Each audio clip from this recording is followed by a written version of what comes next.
Jurala project భద్రతపై అనుమానాలు వ్యక్తమవుతున్నాయి. రూపులు తెగి వేలాడుతున్నా, నీళ్లు లీక్ అవుతున్నా ప్రాజెక్టుకు ప్రమాదం లేదంటున్న అధికారుల మాటలు అవాస్తవమని విమర్శలు వినిపిస్తున్నాయి.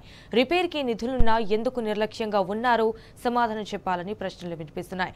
డ్యామ్ సేఫ్టీ అధికారులు పరిశీలించి వాస్తవాలు చెప్పాలని కూడా ఉమ్మడి జిల్లా ప్రజలు, రైతులు, ప్రతిపక్షాలు డిమాండ్ చేస్తున్నాయి.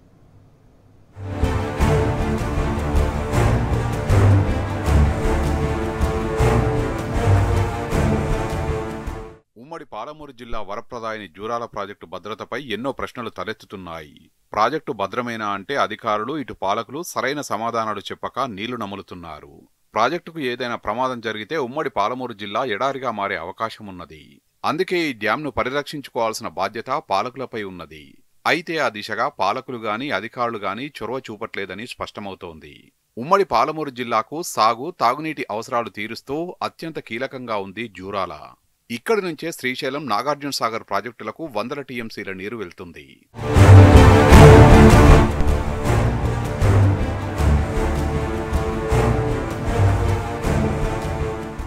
గత బీఆర్ఎస్ ప్రభుత్వం ప్రాజెక్టు రిపేర్ కోసం 12 కోట్ల రూపాయలు కేటాయించింది.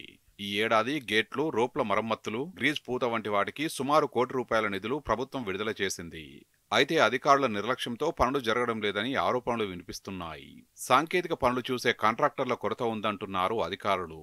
ప్రతి ఏడాది రిపేర్ల కోసం 30 లక్షల రూపాయల నుంచి ₹1 కోటి వస్తున్నట్లు అధికారులు చెప్తున్నా పనుల్లో వేగం కనిపించడం లేదు.